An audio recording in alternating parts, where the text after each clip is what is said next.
Hello दोस्तों, मैं नागेंद्र कुमार और स्वागत करता हूं अपने इस यूट्यूब चैनल नागेंद्र आई ट्विटर पर। बहुत सारे लोगों ने कमेंट किया था कि आप जो बिहार बोर्ड इंटरनेट द्वारा जारी मॉडल पेपर है उसका मैथ के ऑब्जेक्टिव कराइए। तो आज की इस वीडियो में मैं आपको मैथ के ऑब्जेक्टिव के क्वेश्चन को सोल्व करूंगा। तो वीडियो को ध्यान से देखिएगा और समझने का प्रयास करिएगा। तो देखिए, आप पहला क्वेश्चन दिखाई दे रहा होगा। पहला क्वेश्चन में है कि 92 बटा में 115 का सरलतम रूप लिखें। तो देखिएगा, 92 बटा में 100 कितना है 15 और इसका कह रहा है सरलतम रूप। तब पहले आप 92 को तोड़ लीजिए, ठीक है। तब 92 को तोड़ेंगे, 2 से ले जाएंगे तो 2 चौके 8, 2 छक्के 12, यानी फिर 2 से ले जाएंगे तो 23 बार में टूट गया। और फिर इसके बाद 115 को आप तोड़िए, तो 115 को तोड़ेंगे तो 5 से ले जाइए, 5 दूनी 10, 5 दिया 15, यानी हम 92 बटे 115 को किस तरह से लिख सकते हैं, यानी 2 गुणा 2 गुणा 23 करके लिख सकते हैं। और 115 को कैसे लिख सकते हैं, तो 5 गुणा 23 कर सकते हैं। 23 से 23 कट गया, 2 दूनी के हो गया 4 और बटा में कितना हो गया 5 हो गया। तो इस तरह से आपका आंसर हो जाएगा पहला का 4/5। देखिए कितना आसानी से बन गया। सरलतम रूप जब भी लिखने के लिए कहेगा तो आप इस तरह से लघुत्तम करके आप उसको कटा कर देख सकते हैं, ठीक है। अगला क्वेश्चन में है कि दो परिमेय संख्याओं के बीच अधिकतम कितनी परिमेय संख्या हो सकती है। तो आप याद रखिएगा कि दो परिमेय संख्याओं के बीच अनंत परिमेय संख्या निकाली जा सकती है। आप याद कीजिए, 9th क्लास में आप परिमेय और अपरिमेय पढ़े होंगे। तो परिमेय की कोई सीमा नहीं होती है और परिमेय का आंसर दिए गए किताब के आंसर से अलग भी हो सकता है। चलिए तीसरा क्वेश्चन की ओर बढ़ते। तीसरा क्वेश्चन में है कि निम्नलिखित में से किसका दशमलव प्रसार शांत होगा। देखिए, शांत होने का नियम समझिएगा। शांत कब होता है, तो शांत का नियम आप समझ जाइएगा तो तुरंत बनाने में आसानी होगा। तो जिसका क्या हो 2n और 5 के पावर m आए, जिसका गुणनखंड करने पर अगर कोई x बराबर p/q है, ठीक है। p/q कहने का मतलब कोई बट्टा में दिया हुआ है, अगर q का गुणनखंड, q का अभाज्य गुणनखंड इसके रूप में आ जाए तो हम कहेंगे शांत है। अभी देखिए, हम आपको एक ट्रिक बताते हैं कि आपको शांत और अशांत कैसे करना है। तो शांत और अशांत करने के लिए आप क्या कीजिए, नीचे वाले का अगर कोई भी संख्या जैसे 4/में दे दिया हुआ है 20, तो आप नीचे वाला का गुणनखंड कीजिए, ठीक है। नीचे वाला, इसको अंश बोलते हैं, नीचे वाले को हर बोलते हैं, ठीक है। आप हर का गुणनखंड करिए। अब अगर 2 आ जाए, ठीक है, 2 आ जाए या 5 आ जाए या 2 और 5 दोनों आ जाए, ठीक है। हर का, इसको नीचे वाले हर का गुणनखंड करने पर इतना चीज आ जाए, या तो 2 आ जाए आपको, या तो 5 आ जाए, या तो 2 और 5 दोनों आ जाए, तो भैया कहिएगा कि ये शांत है, ठीक है। समझ में आ गया कि अगर 2 आ जाए, 5 आ जाए या 2 और 5 दोनों आ जाए तो क्या कहेंगे, शांत है। तो इसमें आपको ऑप्शन दे रखा है कि देखिए इस तरह से कि पहला ऑप्शन है कि 7/88 दिया हुआ है। 88 को अगर हम तोड़ेंगे तो 2 से ले गए 44 बार में, 2 से ले गए 22 बार में, फिर 2 से ले गए 11 बार में। भैया 11 आ गया, 11 आ गया यहाँ से। तो 11 तो दो के रूप में है, ठीक है। बाकी इसमें एगो बीच में कौन घुस गया, 11 घुस गया। तो ये शांत नहीं ना होगा, ये शांत नहीं हो जाएगा, अशांत हो जाएगा। दूसरा ऑप्शन देखिए, 13/210 है। तो 210 को हम अगर गुणनखंड करेंगे तो यहाँ से 3 से अगर ले जाएंगे तो 3 7 21 और 7 10 70। देखिए इसमें 3 और 7 दोनों आ जा रहा है। हम शांत को क्या बताए थे, या तो 2 आना चाहिए, या तो 5 आना चाहिए, या तो 2 और 5 दोनों आना चाहिए, तब हम कहेंगे कि शांत है। तो ये तो शांत है नहीं, तो ये भी क्या हो गया, अशांत हो गया। तीसरा ऑप्शन देखते हैं, 15/1600। 1600 के आप गुणनखंड कर लीजिए। 1600 का गुणनखंड 2 से 800 बार में जाएगा, 2 से 400 बार में, फिर 2 से 200 बार में, 2 से 100 बार में, 2 से 50 बार में, 2 से 25 बार में और 5 से 5 बार में। इस तरह से गुणनखंड आ गया। तो इसमें 2 और 5 के अलावा कोई संख्या नहीं है। तो कोई संख्या जब नहीं है 2 और 5 के अलावा, तो यही क्या होगा, शांत होगा।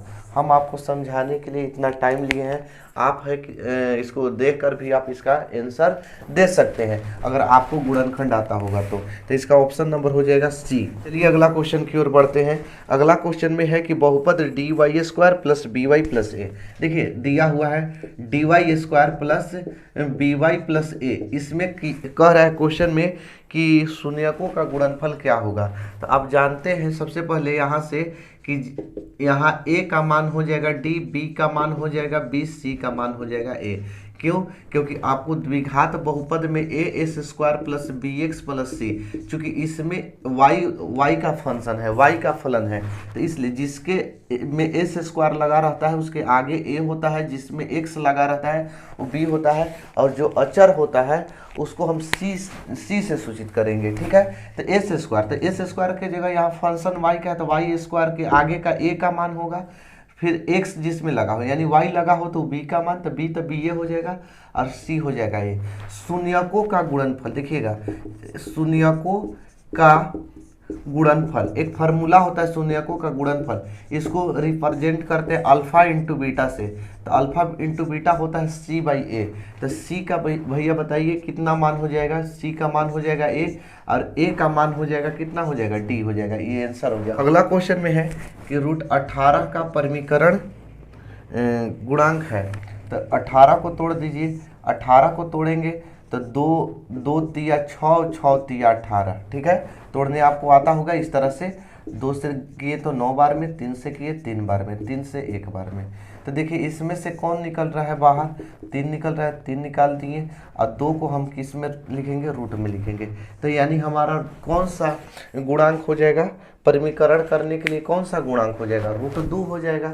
तो इसलिए इसका आंसर जो होगा वो √2 होगा। अगला क्वेश्चन है कि सबसे छोटी अभाज्य संख्या कितना होता है। तो सबसे छोटी अभाज्य संख्या याद रखिएगा 2 होता है। कितना लोग 1 पर टिक मार देते हैं, भैया एक अभाज्य संख्या नहीं है। अभाज्य संख्या की आप परिभाषा जानते हैं कि जो संख्या 1 से या तो स्वयं से कटे वो क्या होता है, अभाज्य संख्या होता है। तो एक ऐसा संख्या है जो दुनिया के किसी भी नंबर को भाग लगा सकता है।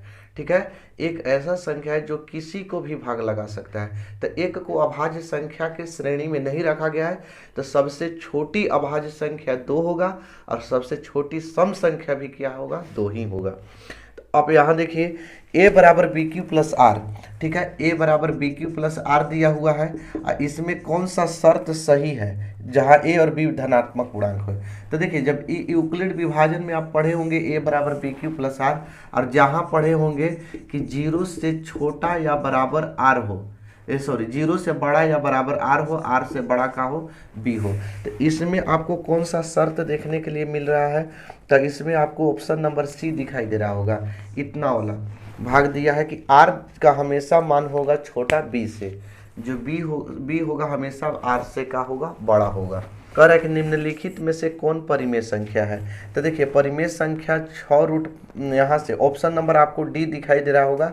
इसमें √5 से √5 कट जाएगा, तो यानी 6 बचेगा। 6 क्या हो जाएगा, परिमेय संख्या हो जाएगा, बाकी सब अपरिमेय संख्या है। अगला क्वेश्चन देखते हैं कि द्विघात बहुपद x square plus 12x plus 35 है। कह रहा है कि शून्य क्या होंगे, दोनों धनात्मक होंगे, दोनों ऋणात्मक होंगे, दोनों बराबर होंगे, या धनात्मक और ऋणात्मक होंगे। तो देखिए भैया इसको हम क्या करेंगे कि नियम क्या होता है शून्यक निकालने का, कि पहला और तीसरा में गुणा कर दीजिए तब 35x स्क्वायर आएगा। ठीक है, समझ में आ रहा है, पहला और तीसरा पहला नियम है। अब 35 को इस 2 भाग में इस तरह आप तोड़िए कि जोड़ने पर बीच वाला आ जाए, मध्य पद आ जाए। तो इसको देखिए 7 पच्चे 35 होता है, 2 भाग में अगर तोड़ेंगे गुणा करेंगे तो 7 पच्चे 35 से स्क्वायर हो जाएगा, और 2 भाग में तोड़ दिए और जोड़ने पर आ जाएगा ना 12x। तो यानी इसको लिख सकते हैं कि x square plus 7x plus 5x 5x plus 35 हो जाएगा। अब इसको देखिए 2 भाग में यहाँ से ऐसे बांट लिया जाता है, दो भाग में, ये दोनों में कॉमन देख सकते हैं कि दोनों में कॉमन क्या है, x का कॉमन है। तो x का कॉमन निकाले तो एगो x बच गया, और यहाँ बचा कितना, x निकल गया तो कितना बचा, 7 बच गया। अब यहाँ देखिए तो दोनों में x नहीं है तो x का तो कॉमन नहीं निकलेगा, 5 का कॉमन निकाल देते हैं। तो यहाँ हो जाएगा x, अब 5 सत्ते 35 हो जाएगा। यहाँ तक तो समझ में आ गया होगा। जब यहाँ समझ में आ गया तो आपका गुणनखंड तभी ही सही माना जाता है जब इस दोनों पद बराबर आ जाए। अगर कहीं अलग अलग आ गया या आपको चिन्ह में भी अलग अलग आ जाए, चाहे अंक भी अलग अलग आ जाए, तो समझिएगा कि मेरा गुणनखंड जो बना रहे हैं वो गलत है। अब इसको और इसको मिलाकर लिख दिया जाता है, यानी x + 5 और इस दोनों में से कोई एक उगु को लिखा जाता है, तो x + 7 लिख दिए। ठीक, शून्यक हमको निकालना है। शून्यक निकालने के लिए केस फर्स्ट भी लिख सकते हैं, केस सेकेंड, या इसके जगह पर अल्फा बीटा भी लिख सकते हैं। शून्यक का मतलब 0 होता है, यानी x + 5 बराबर इसके बराबर 0 होगा और x + 7 बराबर 0 होगा। x बराबर प्लस में है तो माइनस में, और यहाँ भी प्लस में है तो माइनस में। इस क्वेश्चन के अनुसार में इस इतना आंसर नहीं होगा, इसमें क्या होगा, ऑप्शन के अनुसार से दोनों ऋणात्मक होगा। देखिए दोनों माइनस में आया है तो इसलिए इसका जो आंसर होगा दोनों क्या होगा, ऋणात्मक होगा। अगला क्वेश्चन में है कि कौन अपरिमेय संख्या है, तो रूट में 121 जो है उसका वर्गमूल होता है 11, यानी जिसका वर्गमूल निकल जाता है ना वो परिमेय संख्या होता है, और जिसका वर्गमूल नहीं निकल पाता है ना वो अपरिमेय संख्या होता है। तो 121 का वर्गमूल 11 होता है तो ये परिमेय संख्या हो जाएगा। 196 का भी वर्गमूल होता है 14 होता है, ये भी परिमेय संख्या होगा। 27 का वर्गमूल नहीं निकलेगा, 289 का निकल जाएगा, 289 का 17 होता है। और 27 को देखिए निकाल के, 27 को निकालेंगे तो 27 को पहले तोड़ दीजिए, 3 से 3 9 27 और 3 तिया में 9। 27 को तोड़े तो 3 गो 3 आ गया मेरा, 3 गो 3, 2 गो 3 में से एगो 3 तो निकल जाएगा भैया, एगो बच गया रूट में, इसको रूट में ही छोड़ देंगे। और जब रूट में ही छोड़ देंगे तो इसका जो एगो रूट में रहता है वो क्या होता है, अपरिमेय संख्या ही होता है। अगला क्वेश्चन में है कि बहुपद 5y², यहाँ से देखिए 5y² - 125 के शून्य कितना होगा, तो आप इसके बराबर 0 भी कर सकते हैं। यहाँ से आप 5 का अगर कॉमन हम ले लेते हैं तो बचेगा कितना, y² बचेगा, और 25 में 125 में 5 से भागा करेंगे तो 25 बार में चल जाएगा, बराबर हो जाएगा 0। अब देखिए 5 गुणा में है, इधर भेजा देंगे तो क्या में हो जाएगा, भागा में हो जाएगा, यानी 0 बटे में कितना हो जाएगा, 5। अब यहाँ से देखिएगा y² - 25 बराबर 0 में 5 का भागा करेंगे तो हो जाएगा 0। अब इसको तोड़ देते हैं तो y², हम इसको ऐसे भी तोड़ सकते हैं कि 5 के स्क्वायर बराबर 0 लिख सकते हैं ना, कि ठीक है कि 25 था तो 25 के 5 के स्क्वायर। अब देखिएगा एक फार्मूला आप लोग के पता होगा, a² - b², a + b और a - b होता है, क्या होता है, फार्मूला होता है। तो ये देखिए फार्मूला को फॉलो कर रहा है, a² और -b²। तो देखिए एगो प्लस में होगा तो y + 5, क्योंकि एगो प्लस में होता है और एक होता है माइनस में, तो y - 5। तो अब यहाँ से अगर हमको शून्यक निकालना है तो हम केस फर्स्ट लिखते हैं और केस का लिखते हैं सेकंड लिखते हैं। तो देखिए केस फर्स्ट में y + 5 बराबर 0 और सेकंड में y - 5 बराबर 0। y बराबर +5 है तो -5 हो जाएगा, -5 है तो +5 हो जाएगा। समझ में आ गया होगा। इसका ऑप्शन नंबर हो जाएगा ए। देख सकते हैं कि ए में है 5 और -5। अगला क्वेश्चन में है कि एक द्विघाती बहुपद के शून्यकों का योग तथा गुणनफल क्रमशः 3 और -40 है तो द्विघाती बहुपद है। शून्यकों का योग याद रखिएगा, शून्यकों का योग यानी अल्फा प्लस बीटा कितना दिया हुआ है, दिया है 3। गुणनफल दिया है अल्फा इंटू बीटा, कितना दिया है -40। योग कहेगा तो आपको अल्फा प्लस बीटा लिखना पड़ेगा, गुणनफल कहेगा तो अल्फा इंटू बीटा लिखना पड़ेगा। दिया हुआ है 3, एगो दिया है -40। हमको द्विघाती बहुपद पूछा है, यानी द्विघात बहुपद चाहे द्विघाती बहुपद एक ही होता है। आप फॉर्मूला याद रखिए, x² - alpha plus beta into x plus alpha into beta. ठीक है, ये फार्मूला होता है। अब यहाँ से देखिएगा कि x square minus alpha plus beta कितना है, 3 है, एक्स है, एक्स लिख दिए, प्लस है, प्लस दे दिए, अल्फा इंटू बीटा कितना है, -40 है, -40 लिख दीजिए। एक लाइन और चलते हैं, x square minus 3x plus यहाँ माइनस तो हो जाएगा -40 है तो 40, ये आपका आंसर। अगला क्वेश्चन को देखते हैं। अगला क्वेश्चन में है कि समीकरण युग्म समीकरण x प्लस 2y बराबर दिया हुआ है 4 और इसके बाद है 2x प्लस 4y बराबर है 8। इसमें कह रहा है क्या है, एक हल है कि दो हल है, कोई हल नहीं या अनगिनत हल। आप यहाँ से देखिए, सबसे पहले a1/a2 करके हम देखते हैं। तो a1/a2 यानी a1 की जगह कुछ नहीं, एक है, यहाँ कुछ नहीं गुणा है तो क्या के है, एक का गुणा है, तो लिख सकते हैं इसकी जगह पर एक, और इसके जगह पर क्या लिखेंगे 2, यानी जिसमें x लगा हो a1/a2 होता है। b1/b2 का अगर मान निकालते हैं तो यहाँ 2 है और यहाँ क्या है 4 है, तो 2/4 इसको कटाएं तो 1/2 हो गया। ठीक है, अगर हम इसी प्रकार C1 C2 का मान निकालते हैं तो C1 का मान हो जाएगा 4, C2 का मान हो जाएगा 8, 1/में ये भी कितना आ गया, 2 आ गया। समझ में आ गया इतना? तो यानी हम देख सकते हैं a1/a2 का भी मान 1/2 है, b1/b2 का भी मान 1/2 है, c1/c2 के मान भी 1/2 है। यानी हम लिख सकते हैं कि 1/2 बराबर 1/2 बराबर 1/2। यानी ये भी लिख सकते हैं कि a1/a2 1/2 a1/a2 से आया है, b1/b2 ये 1/2 आया है b1/b2 से, ये 1/2 आया है c1/c2 से आया है। तो इस देखिए, जब a1/a2 बराबर हो जाए b1/b2 के और बराबर हो जाए c1/c2 के, यानी तीनों कंडीशन में बराबर हो जाए तो ये क्या होता है, अनेक हल होता है। इसका लिखते हैं कि अपरिमित रूप से अनेक हल, इस तरह से लिखते हैं कि क्या है, अपरिमित रूप से अनेक हल, यानी इसका ऑप्शन के अनुसार से हो जाएगा अनगिनत हल। ठीक है, आगे क्वेश्चन देखिए। अगला क्वेश्चन में है कि यदि बहुपद एस स्क्वायर प्लस ax बराबर b के शून्यक एक दूसरे के व्युत्क्रम हो तो b का मान ज्ञात कीजिए। ठीक है, तो यहाँ दिया हुआ है एक्स स्क्वायर प्लस दिया है ax और फिर दिया है बराबर b, तो इसको हम इस तरह से भी लिख सकते हैं कि S square plus ax minus b equal to 0। समझ में आ रहा है? अब देखिए, a का मान हो जाएगा 1 हो जाएगा, एस स्क्वायर जिसमें लगा हो आगे a होता है, b का मान कितना हो जाएगा, आगे का हो जाएगा a, और c का मान कितना हो जाएगा, -b हो जाएगा। इतना तो आपको समझ में आता होगा।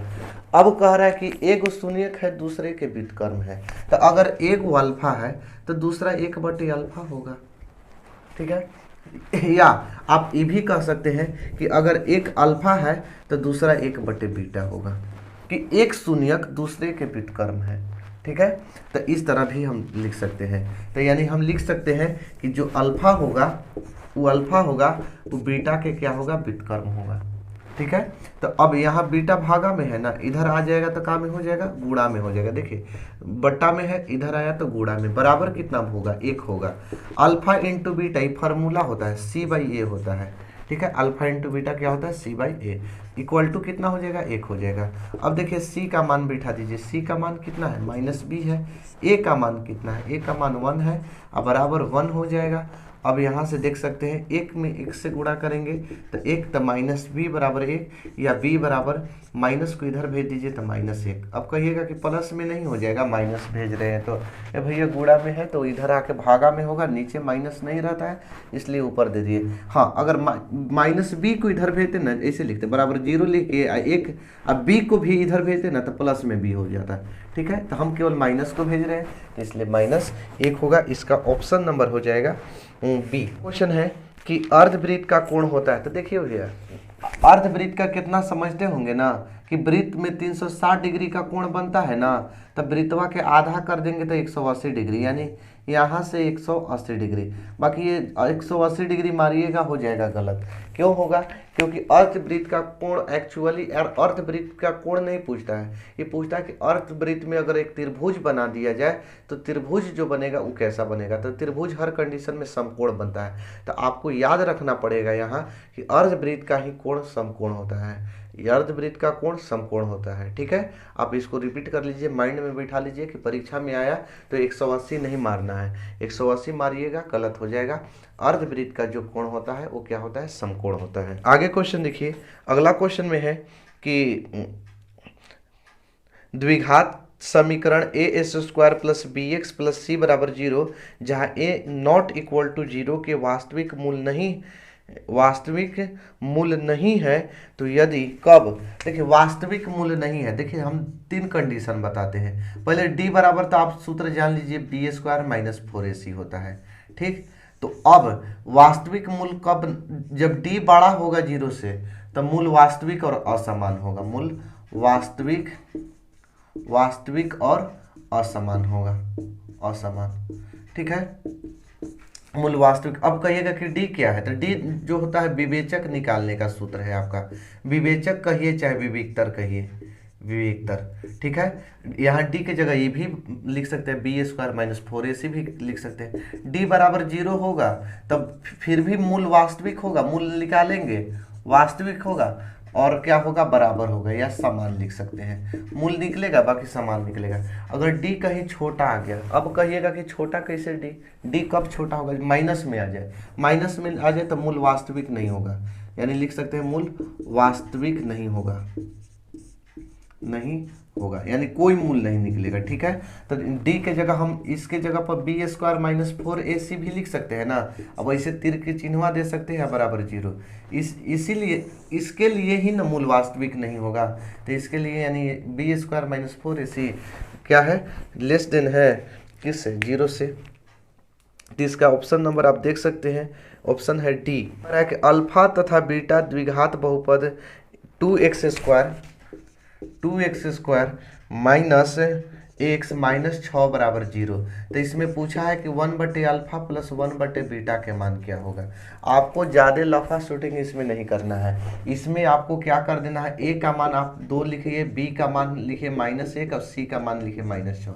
एक हम आपको ट्रिक बताते हैं कि कोई किसी भी कंडीशन में 1/अल्फा 1/बीटा आ जाए तो आप याद रखिए -b/c होता है। अगर इस ट्रिक को आप याद रखते हैं कि 1/अल्फा 1/बीटा प्लस में दोनों रहे तो -b/c, तो आप इसको देखकर आंसर बता सकते हैं। तो आप बताइए तो यहाँ से क्या होगा? तो -b/c होता है, तो -b, तब पहले माइनस, अब b का मान हो गया -1 और c का मान हो गया -6, माइनस माइनस कटा दीजिए, -1 कितना हो गया? 6 हो गया आंसर। इसका आंसर देख सकते हैं ऑप्शन नंबर डी। अगला क्वेश्चन में है कि समांतर श्रेणी दिया हुआ है -3 और दिया है 4 और दिया है 11, 18 डॉट डॉट 21वां पद पूछा है। तो देखिए भैया यहाँ से a का मान हो जाएगा -3 हो जाएगा। ठीक है, और डी निकालते हैं तो आप जानते होंगे कि दूसरा पद में से पहला पद को घटा देते हैं। तो 4 में से घटाएंगे, कितना घटाएंगे? -3 को घटाएंगे। तो -1 तो घटाने के लिए माइनस, एक तो घटाना किसको? -3 को। तो d बराबर 4, अब प्लस माइनस माइनस +3, 4 और 3 7। अगर नहीं विश्वास है तो चाहे इसमें से भी इसको घटा के देख सकते हैं। 11 में से 4 घटेगा तो 7, सार्वंतर तो सब बराबर होता है। हमको कौन पद ज्ञात करना है? 21वां पद, AP का 21वां पद।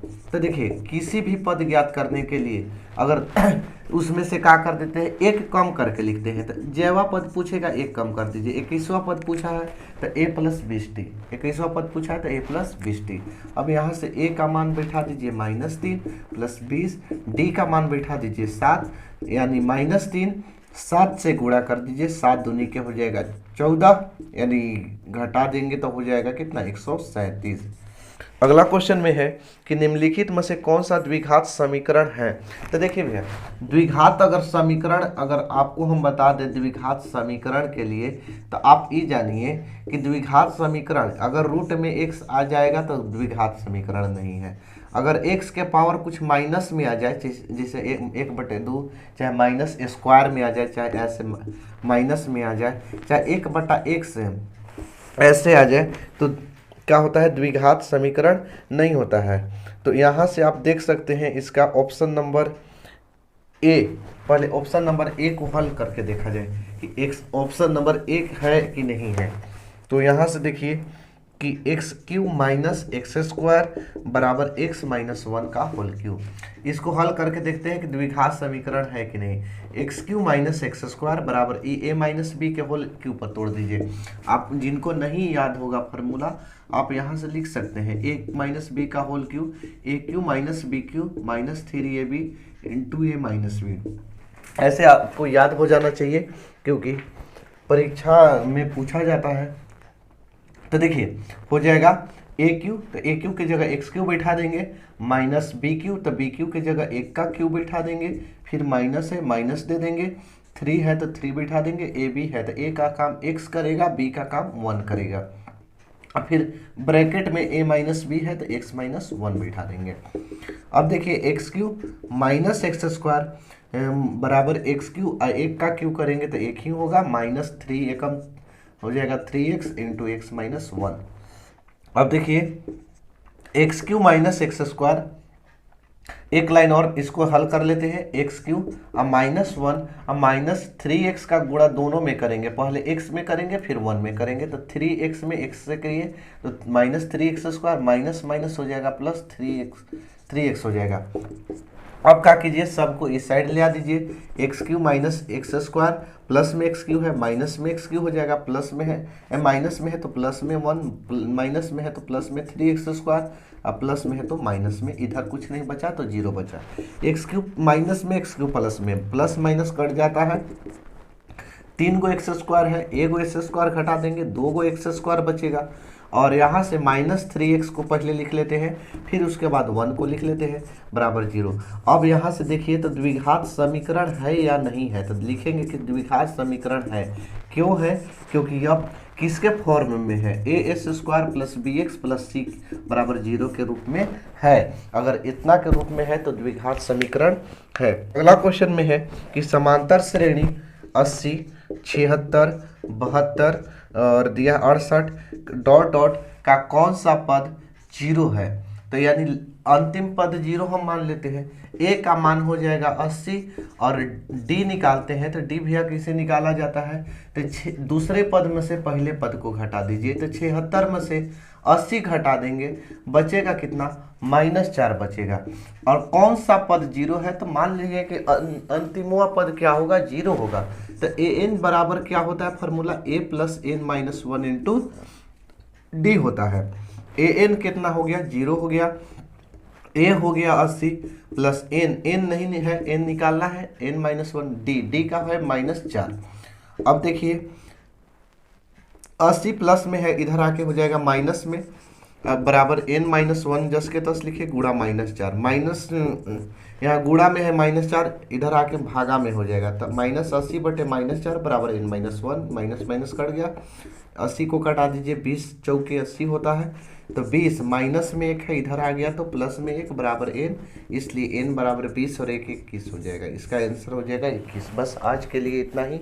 अगले वीडियो में हम लोग अगले पार्ट से और 21 से क्वेश्चन आगे की ओर बनाएंगे। बस।